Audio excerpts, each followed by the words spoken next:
안녕하세요, 제발그렇지입니다. 이번에 소개할 주문 카드는 바로 마법 주문에 관한 표준 교과서입니다. 이번 주문은 3월 5일 업데이트를 통해 출시되었으며 중국 서버에도 없던 신규 카드라서 더 많은 주목을 받고 있는데요. 최근 출시된 덤블도어 에코처럼 랜덤 뽑기 메커니즘을 띠고 있는 카드입니다. 사전 공개된 정보는 시전시 3코스트 소모, 랜덤 생성되는 카드 5장도 3코스트 소모로 알려졌는데 출시 직전 밸런스 조정을 통해 시전시 모든 카드 2코스트 소모로 감소되어 사기적인 성능을 보이고 있습니다. 벌써 밸런스 조정에 대한 목소리가 나오고 있는데요. 이번에 출시된 카드가 어떤 카드고 어떻게 쓰는 게 좋고 얼마나 사기인지 지금 바로 시작합니다.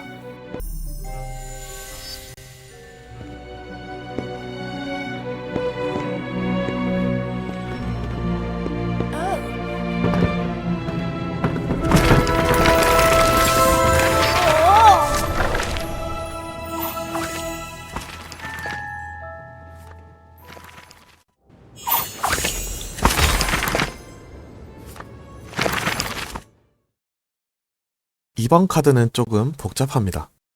카드 시전 시 랜덤한 카드 5장을 뽑아 4장은 내 손에, 1장은 상대 카드풀에 넣어줍니다. 이때 내가 얻는 카드는 손에 직접 들어오고 상대가 얻는 카드는 다음 카드풀에 들어옵니다. 획득 가능한 카드는 완전히 랜덤이며 인칸타템, 마광교나 에코 효과 카드는 획득할 수 없습니다. 카드 획득 시 중복 획득이 가능하며 이 때문에 덱 회전이 불가능할 수도 있습니다. 이번 카드는 이전 카드들과 조금 다릅니다. 이번 카드는 카드 자체 레벨만 중요한 게 아니라 랜덤 획득한 대상 카드의 레벨도 중요합니다.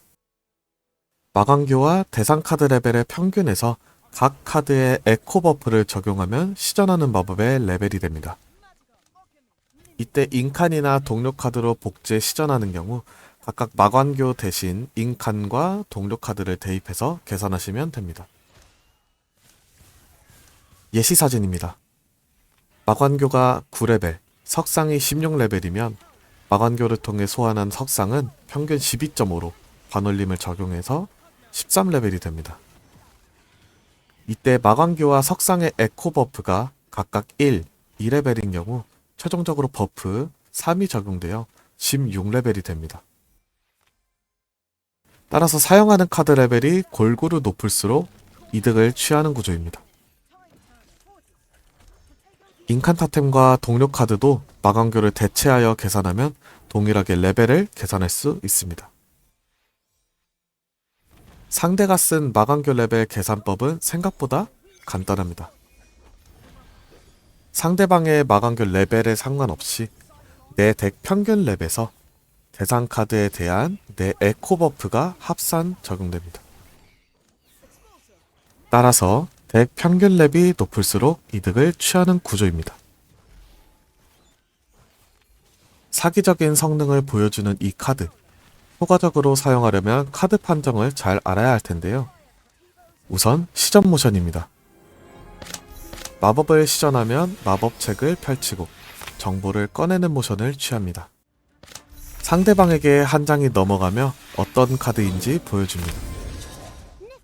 상대방 시전 시점을 보겠습니다. 마법책이 보이진 않지만 정보를 꺼내는 모션을 취하고 한 장이 넘어옵니다. 다음은 시전 시간입니다. 마광교 카드를 시전 후 내 손에 들어오기까지 약 3.5초가 걸리며 상대 손에 들어가기까지 약 2초가 걸립니다. 그렇다면 만약 동시에 복제, 시전되는 덤블도어와 헤르미온느 동료는 어떻게 동작할까요? 먼저 덤블도어입니다. 덤블도어는 시전 속도가 빠른 편입니다. 첫 카드가 손에 들어오고 5프레임도 안 되는 짧은 시간에 다음 카드가 손에 들어옵니다. 이번엔 헤르미온느입니다. 헤르미온느는 시전 속도가 느린 편입니다. 첫 카드가 손에 들어오고 다음 카드가 들어오기까지 1.5초가 걸립니다.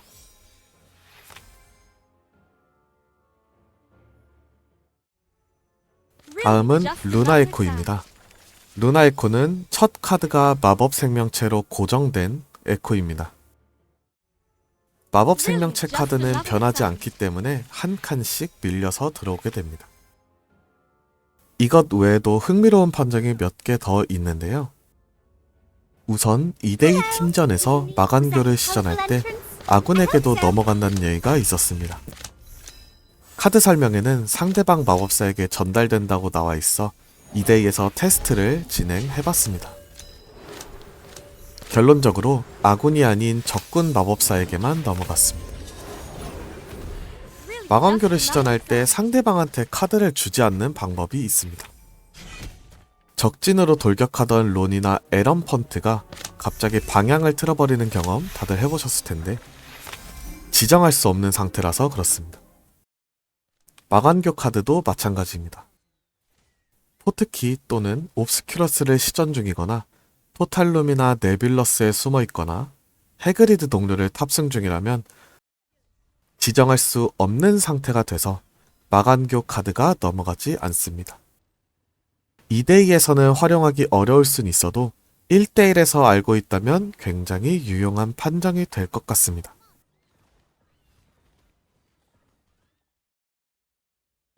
커스텀 밸런스 모드에서도 사용해보셨나요? 심각한 오류로 보이는 현상이 있는데요. 레벨 계산법이 이전과는 다른 마간교 카드. 밸런스 모드에서 대상 카드의 실제 레벨을 따라갑니다. 15레벨로 통일된 밸런스 모드에서 마간교 카드로 획득한 대상 카드의 실제 레벨이 18레벨이라면 밸런스 모드에서 17레벨 카드를 사용할 수 있게 됩니다. 반대로 실제 레벨이 8레벨이라면 밸런스 모드에서 12레벨 카드를 사용하게 됩니다. 만약 이 현상이 의도된 것이 아닌 오류라면 밸런스 모드 플레이할 때 주의하여 사용하시는 것이 좋겠습니다. 이번 카드는 적은 코스트를 소모하여 고코스트를 쓸 수 있게 된다는 점에서 굉장히 매력적인 카드가 되겠습니다. 하지만 랜덤으로 덱 순환을 방해하고 계산을 더 복잡하게 만드는데요. 따라서 순환이 중요한 덱 구성에서는 되도록 채택하지 않는 편이 좋겠습니다. 만약 어떤 카드를 사용해도 상관이 없고 상황에 따라 유동적인 플레이에 적합한 구성에서는 굉장히 좋은 성능을 발휘할 것 같습니다. 소환 중심의 벨라트릭스, 뉴트, 덤블도어, 주문 중심의 스네이프, 네빌, 루나와 같은 조합에서 긍정적인 효과를 얻어낼 수 있을 것으로 예상합니다. 다음에는 마간교 카드 조합의 활용법을 더 연구하여 잘 맞는 에코와 잘 맞지 않는 에코를 더 자세히 정리해볼까 합니다. 소식이 궁금하신 분들은 구독하신 후 기다려주시면 감사드리겠습니다. 긴 영상 봐주셔서 감사드립니다.